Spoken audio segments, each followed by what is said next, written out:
खड़गपुर के motor garage में काम करने वाले दो मैकेनिक रिचर्ड और शेखर शिवरात्रि के दिन किडनैपिंग के इरादे से पास ही के एक छोटे से शहर झारग्राम आते हैं। वहां वो मंदिर के पास से एक व्यापारी गुलशन गुप्ता के बेटे संजू को उठा लेते हैं। रास्ते में संजू को चुप कराने की कोशिश में रिचर्ड के हाथों संजू की हत्या हो जाती है।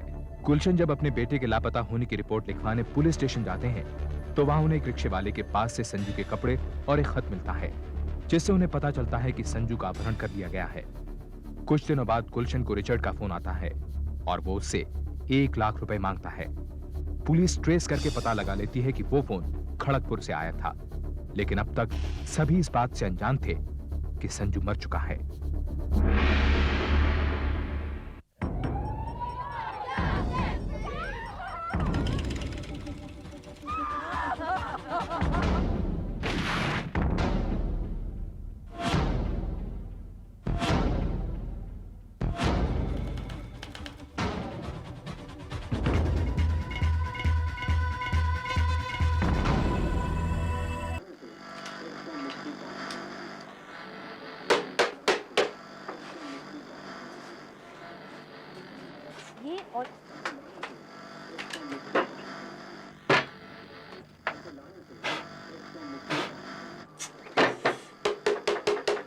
बंद कर अपना ये शोर।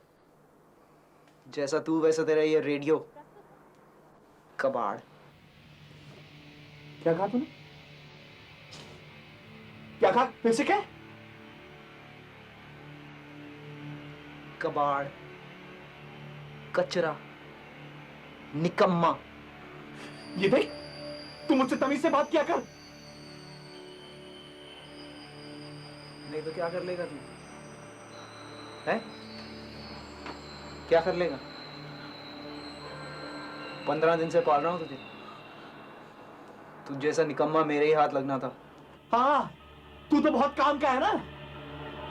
बच्चे उठाएंगे, पैसे कमाएंगे, खूब कमाई हो रही है आज तक। कल वो पैसे जरूर ले आएगा। 30 मार्च 1981 को पुलिस ने खड़गपुर के उस पब्लिक कॉल बूथ के आसपास अपना जाल फैला दिया, जहां से उन्हें उम्मीद थी कि अपहरणकर्ता फोन करेंगे। इंस्पेक्टर उज्जवल अपने कुछ साथियों के साथ वहां पर सादे कपड़ों में मौजूद थे। देखिए, जब आदमी यहाँ आए और झाड़ग्राम के लिए 159 पर कॉल बुक करे, आप हमें इशारा करेंगे। कैसे? आप गिलास से बाहर पानी फेंकेंगे, हम लोग सामने सड़क पर खड़े होंगे। समझ गए ना? वो आदमी ज्यादा खतरनाक है। आप घबराइए मत, हम हैं आपके साथ। सुनो, हम दोनों सड़क पे उस पार खड़े होंगे और तुम दुकान के करीब वहां पर इंतजार करोगे। हो सकता है कि इंतजार काफी देर तक करना पड़े, लेकिन वो आदमी हाथ से नहीं निकलना चाहिए। समझ गया ना? Okay, come on.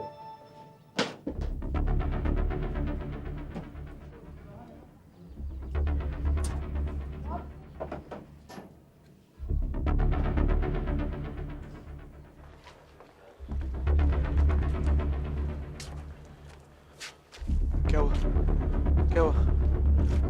कुछ नहीं, सोचा एक पान खा लूं। पान? टाइम क्या हुआ? टाइम कुछ 11:15 बज रहे होंगे। देखो, फोन लगाने में आधा घंटा तो लगेगा ही, जल्दी कर। अगर आज ही पैसे मिल जाए ना तो मैं कलकत्ता भाग जाऊंगा। एक सादा जोड़ा पान लगाना।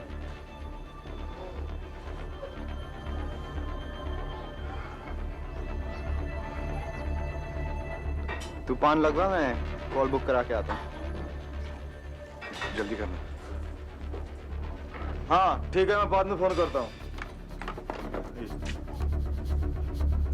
एक कॉल बुक करना है। नंबर बोलिए।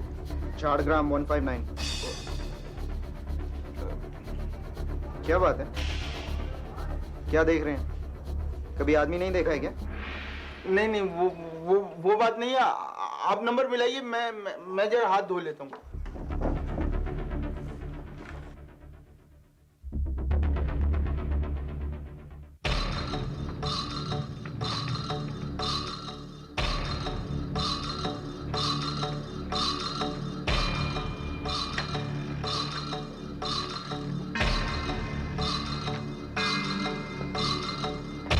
वो बच्चा कहाँ है? क्यों रखे हैं? छोड़! Arrest him!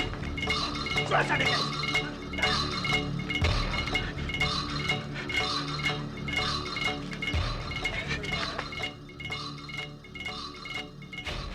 उसी रात शेखर को भी खड़गपुर से गिरफ्तार कर लिया गया। इंस्पेक्टर उज्जवल शेखर और रिचर्ड को झारग्राम ले आए। हेलो, कितने लोग हैं? और संजू? अच्छा, क्या हुआ? संजू मिल गया? क्या कहा उन्होंने? अरे किसका फोन था, बताते क्यों नहीं? कुछ समझ नहीं आ रहा। मतलब वो कहते हैं किडनैपर्स पकड़े गए, लेकिन संजू वहां नहीं। मैं थाने जा रहा हूँ। मैं भी चलूंगी तुम्हारे साथ। चलो। हाँ, लेकिन रानी, दीनानाथ जी के वहां छोड़ के जाएंगे ना? आज जो भी करना है जल्दी करो। हाँ। रानी, रानी। अगर मुझे तेरी जान भी लेनी पड़े तो मुझे कोई अफसोस नहीं होगा, लेकिन तेरी जान लेने से पहले अच्छी तरह से जान लूंगा कि बच्चा कहाँ है। बोल हरामजादा है, बोल बच्चा कहाँ है, बोल। वो हम नहीं थे, हमने कुछ नहीं किया, हम किसी बच्चे को नहीं जानते। तो मिस्टर गुप्ता के घर फोन क्यों किया था? मुझे रिश्तेदार लगते क्या? बोल हरामजादा है, बच्चा कहाँ है, बोल। चाहे जितना भी मार लो, चाहे जान से मार डालो, कुछ पता नहीं चलेगा। फिर ढूंढते रहना उस बच्चे को। हरामजादे, मैंने जब तेरे को ढूंढ लिया है तो उस बच्चे को भी ढूंढ लूंगा। मैंने कुछ नहीं किया, मैंने कुछ नहीं किया। बोल बच्चा कहाँ है, बोल।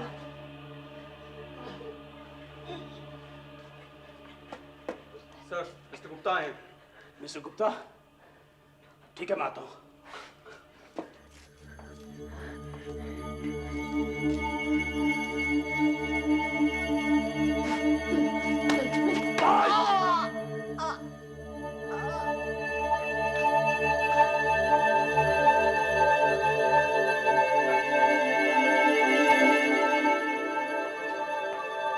संजू कहाँ है?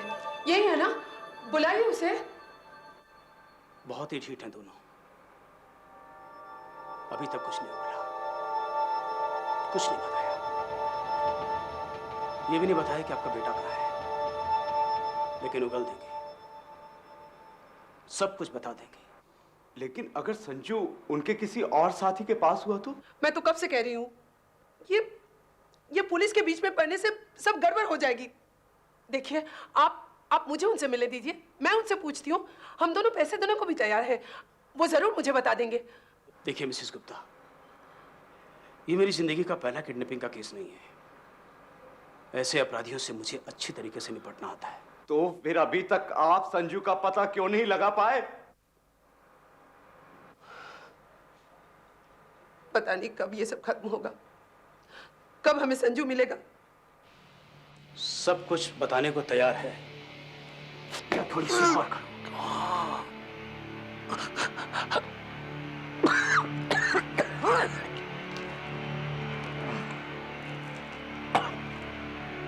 तो ठीक है, जैसे तेरा दोस्त बोलता है वही बात मान लेते हैं। रिचर्ड कहता है कि सारा तेरा प्लान था। तेरे को मालूम है कि बच्चा कहाँ है।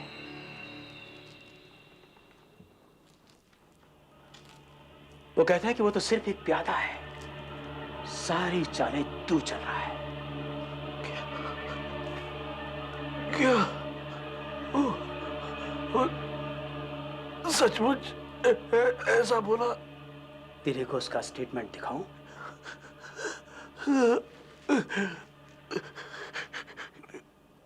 झूठ बोल रहा है, कमीना, झूठ बोल रहा है। अगर तुम सब कुछ सच सच नहीं बताओगे तो उसे छोड़ देंगे और तुम सारी उम्र यहीं सड़ते रहोगे। मत बताओ, ये सब रिचर्ड का रचा हुआ खेल है। शेखर ने इंस्पेक्टर उज्जवल को किडनैपिंग की प्लानिंग से लेकर झारग्राम पहुंचकर संजू के अपहरण और फिर उसके कत्ल के बारे में सब कुछ बता दिया। मार डाला? तुम लोगों ने उस बच्चे को मार डाला? क्यों मार डाला?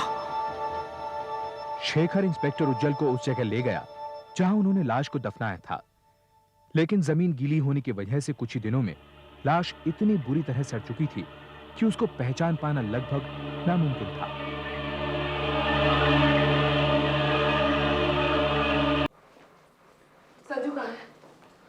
बैठिए मिसेस गुप्ता। नहीं, मुझे संजू से मिलना है आप पहले। बैठिए तो सही, मैं सब कुछ बताता हूँ आपको। आप भी बैठिए मिस्टर गुप्ता प्लीज। क्या क्या हुआ क्या? आप जल्दी बता दीजिए। क्या बात है? आप चुप क्यों है? मिस्टर गुप्ता, मुझे बहुत अफसोस के साथ कहना पड़ रहा है कि एक बहुत ही बुरी खबर है। उन लोगों ने संजू को जिंदा नहीं छोड़ा।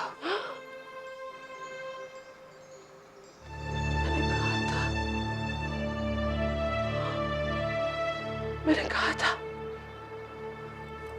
ना, मैंने कहा था ना, कुछ मत दो पुलिस के हाथ, वो लोग उसे मार डालेंगे। मार डाला ना उसे, मार डाला ना। पैसे तो चाहिए था, दे देते, मेरे कहने दे देते, सब कुछ दे देते। पुलिस ने मार डाला ना उसे। तुमने मार डाला मेरे बेटे को। तुमने मार डाला मेरे बेटे को। तुमने। लाश बहुत ही बुरी हालत में मिस्टर गुप्ता। अगर आप उसे देखकर पहचान लेते तो।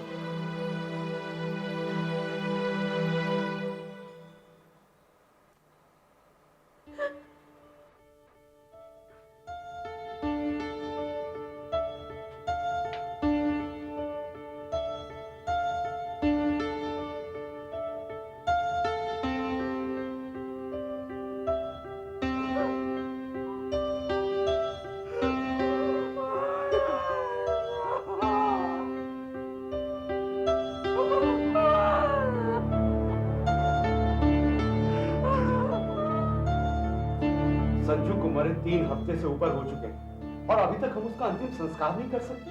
मिस्टर गुप्ता, हमें थोड़ा सा वक्त दीजिए, ये साबित करने के लिए कि वो लाश संजू की है। क्या जरूरत है? हमें बस संजू दे दीजिए और हमें जाने दीजिए यहाँ से। मिसेस गुप्ता, क्या आप ये नहीं चाहती कि जिन लोगों ने आपके बच्चे का यह हाल किया है उन्हें सजा मिले? कितना इंतजार करना होगा? देखिए, ऐसे मामलों में हम शरीर का एक हिस्सा परिवार वालों को दे सकते हैं। नहीं चाहिए मुझे टुकड़े, पूरा।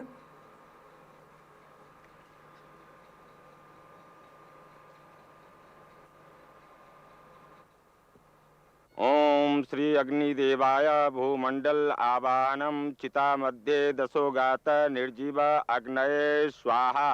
अग्नि प्रकट कीजिए।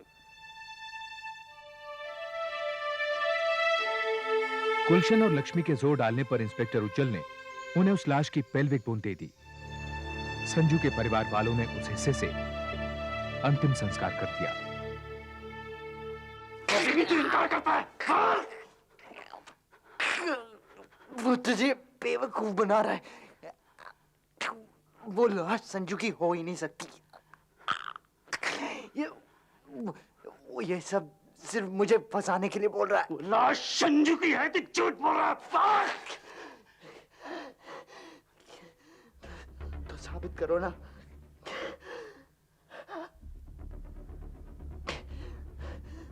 लाश इतनी बुरी हालत में थी कि उसको पहचानना मुश्किल ही नहीं, नामुमकिन था।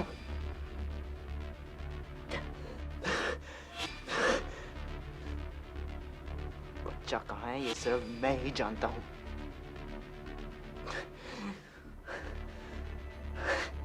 अगर मुझे कुछ हो गया तो तुम्हें ये कभी पता नहीं चल सकेगा कि वो बच्चा कहाँ है।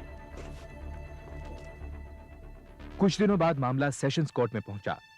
अदालत में रिचर्ड और शेखर ने निर्दोष होने का दावा किया, लेकिन इंस्पेक्टर उज्जवल ने उनके खिलाफ ठोस सबूत जुटा लिए थे।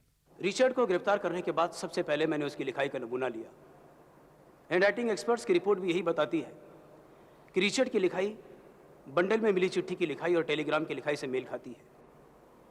योर ऑनर, इसमें कोई शक नहीं कि संजीव का अपहरण और उसकी हत्या इन दोनों ने की है। मेरे बेटे का कत्ल करने के बाद भी इन दोनों को कोई फर्क नहीं पड़ा, फिर भी पैसा मांगते रहे। वो दफनाई गई लाश मेरे बेटे की ही है, योर ऑनर। इन दरिंदों को फांसी की सजा मिलनी चाहिए। बिल्कुल नहीं जज साहब, ये खून मैंने नहीं किया है। अपनी खाल बचाने के लिए ये शेखर झूठ बोल रहा है। ये सब इस इंस्पेक्टर की साजिश है। जज साहब, ना वो बच्चा मरा है और ना ही मैंने उसे मारा है। ये लाश उसकी हो ही नहीं सकती। ये शेखर झूठ बोल रहा है जज साहब। जज साहब, मैं झूठ नहीं बोल रहा हूं। अगर मैं झूठ बोल रहा होता तो मुझे कैसे पता होता कि वो बच्चे की लाश वहीं उसी जगह दबी हुई है। जज साहब, इस रिचर्ड ने मेरे सामने ही बच्चे को मार डाला और हम दोनों ने उस बच्चे को दफना दिया। चूंकि गुलशन और लक्ष्मी लाश को पहचान नहीं पाए थे और रिचर्ड के बार बार ये कहने से कि वो लाश संजू की नहीं है, ये केस काफी खिंच गया। अब सब कुछ उस लाश के रासायनिक परीक्षण पर निर्भर था, लेकिन पेल्विक बोन के बिना यह काम मुश्किल था। इस परीक्षण में 1 महीना लग गया। इस दौरान लक्ष्मी की उम्मीद फिर जागने लगी कि शायद संजू जिंदा है, लेकिन अब केस जीतने का मतलब यह मानना था कि संजू मर चुका है।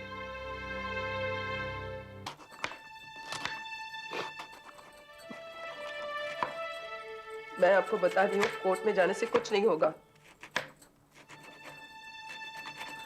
संजू जिंदा है।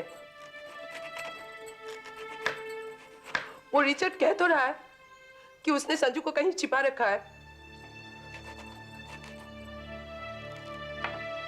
देखिए, आप एक बार उससे पैसे की बात करके देखिए ना, शायद वो। संजू अब जिंदा नहीं है लक्ष्मी, इस सच्चाई को मान लो। मैं तो सिर्फ इतना जानता हूं कि हमें अदालत में यह साबित करना है कि वो लाश संजू की ही थी, ताकि उन हत्यारों को सजा मिल सके, कड़ी से कड़ी सजा। बल्कि मैं तो कहता हूं कि तुम भी अदालत। नहीं, कभी नहीं मानूंगी, कभी नहीं मानूंगी।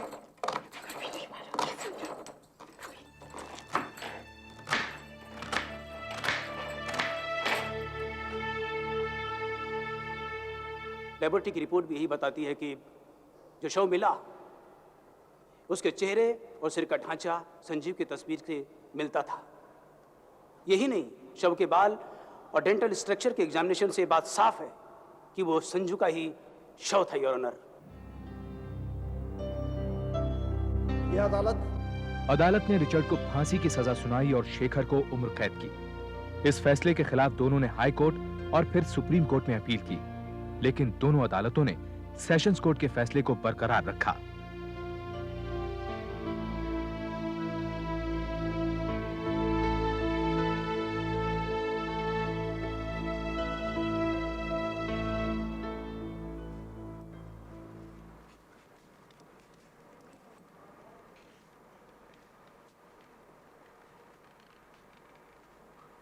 हम केस जीत गए लक्ष्मी।